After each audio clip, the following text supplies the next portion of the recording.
Well, here in Spain, it's time to join Brett Hanson from Blevins. How are you doing, Brett?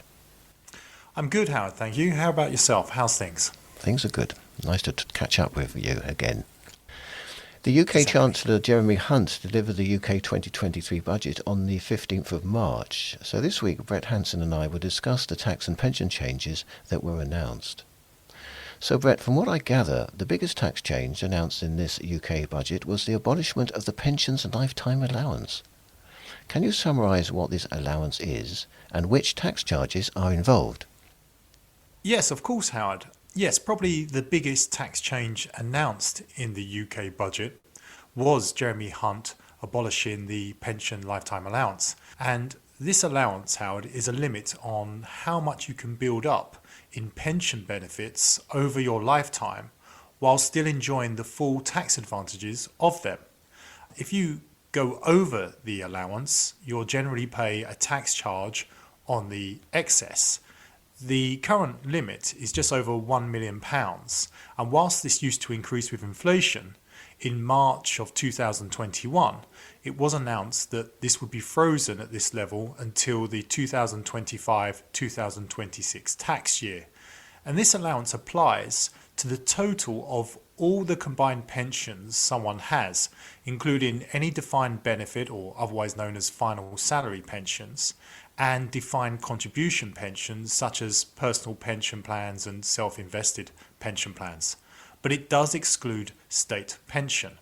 And every time you take something from one of your pension schemes, whether it's a regular income or a one-off withdrawal, its value is compared against your remaining lifetime allowance to see if there's any extra tax to pay.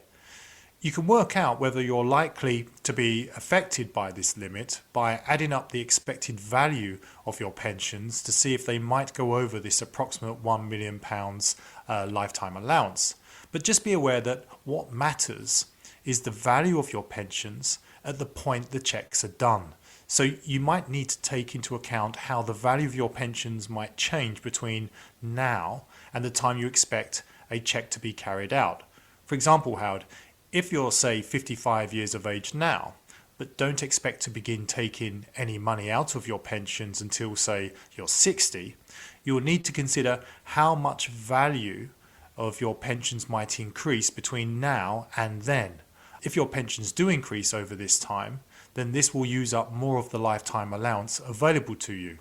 So if you draw down on your pensions and they are over the lifetime allowance, then if you take the excess as an income, it will be taxed at 25%, in addition to you paying any income tax due on this income, whether in Spain or the UK, depending upon where you're living.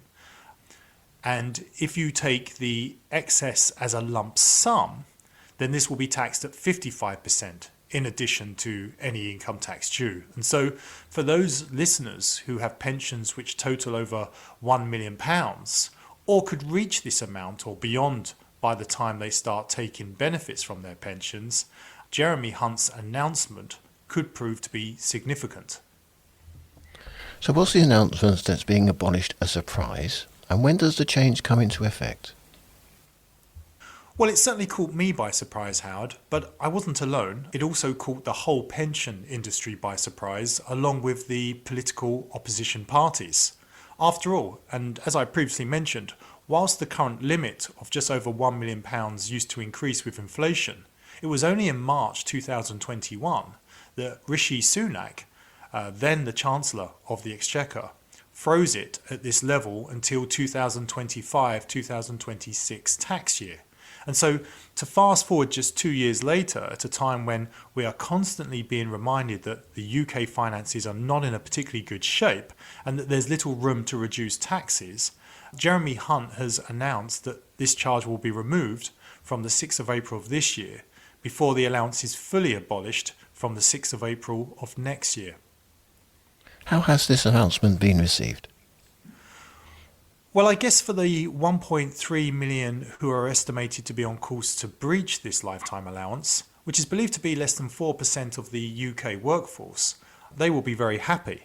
However, the main opposition to the UK government, the Labour Party, have already come out and stated that they will reverse these plans if they come into power.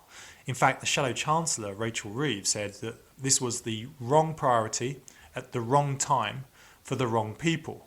Jeremy Hunt, though, said that his decision to abolish the lifetime allowance was to stop the most senior doctors and consultants who are working for the NHS and who are close to the pension limit from retiring, whereby if they know that they can continue working whilst increasing their pensions without a charge, this will encourage these experienced doctors and consultants to stay on at the NHS and work for longer.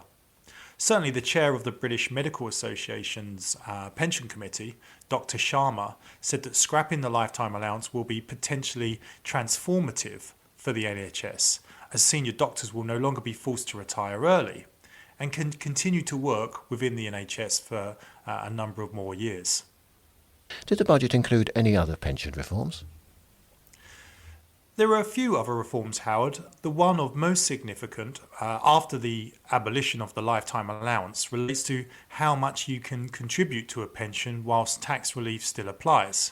Because whilst there's no limit on the amount that someone can save into their UK pensions each tax year, there is a limit on the total amount that can be saved each tax year with tax relief applying. And the government announced that it will increase this from £40,000 per annum to £60,000 per annum from the 6th of April of this year. There were a few other announcements, but these are unlikely to affect our listeners.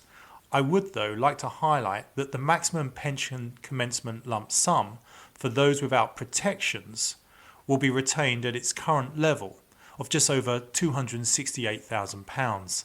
And I refer to this, Howard, really just to remind regular listeners that if you are a tax resident of Spain, then remember that this pension cash lump sum, which is tax-free for UK tax residents, is liable to income tax in Spain for Spanish tax residents.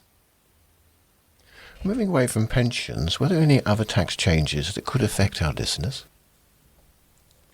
Well, as our listeners, Howard, are primarily Spanish tax residents or people who are looking to move to Spain in the not too distant future, there were not many other additional changes which could potentially affect them. I guess one to note is that as UK domiciles or British expatriates who are Spanish residents are still potentially liable to UK inheritance tax, the government did announce that it will restrict the scope of agricultural property relief and woodlands relief from inheritance tax on property in the UK from the 6th of April of next year.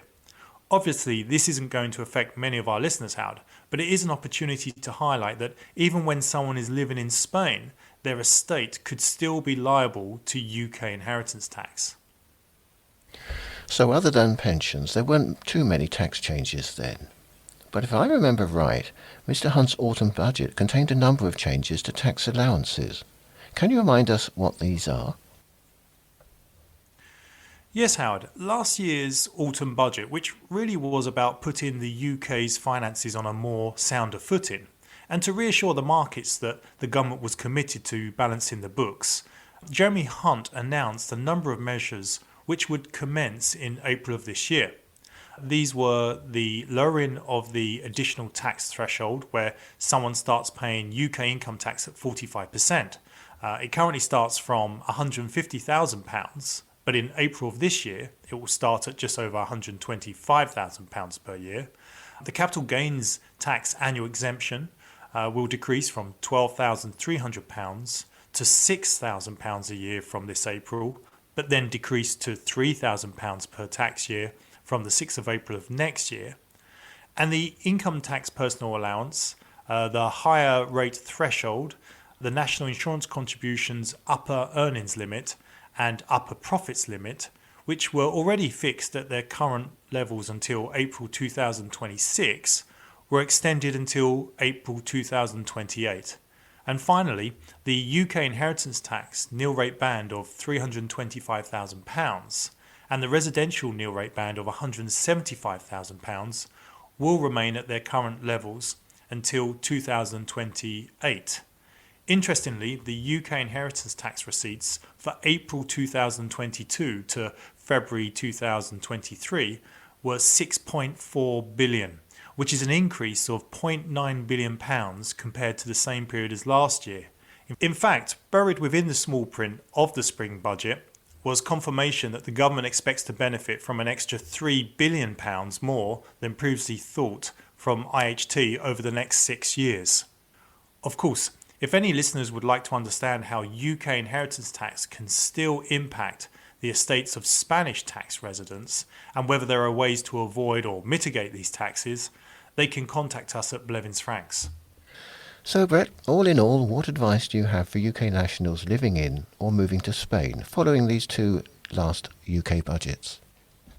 Well, first of all, Howard, I would say that for anyone who is close to the pension lifetime allowance we discussed today, they should definitely be looking at their pensions, especially if they are moving or thinking of moving away from the UK in the next couple of years, because they may be able to transfer their pensions out of the UK and therefore avoid this lifetime allowance altogether. Something which could be particularly worthwhile if Labour were to come into government in the next 18 months and reverse the removal of this tax charge. Other than this, Howard, I think that this and the budget last autumn are clear reminders of the precarious state of government finances in many developed countries, and that the current thinking or trend is that increases in taxes and the freezing of allowances is a major part of the solution in fighting this. It's no different in Spain, where by and large we are also seeing increases in our taxes, whilst at the same time a squeeze on our living standards. There are ways, though, to legitimately minimise your tax liabilities, and at Blevins Franks we have been advising British expatriates moving to or living in Spain for nearly 50 years. And so if any of our listeners would like one of our advisors to sit down with them and look at their situation and see if there is anything which can be done to minimise their taxes for when they move to Spain, or if they're already living here, whether that's tax liabilities here in Spain and or the potential UK inheritance tax liabilities on their demise for their loved ones, then they can find our nearest local office from our website blevinsfranks.com. Many thanks, Brett. Very interesting. We'll talk again in about a month's time. Thank you, Howard. Nice talking to you. Speak to you soon.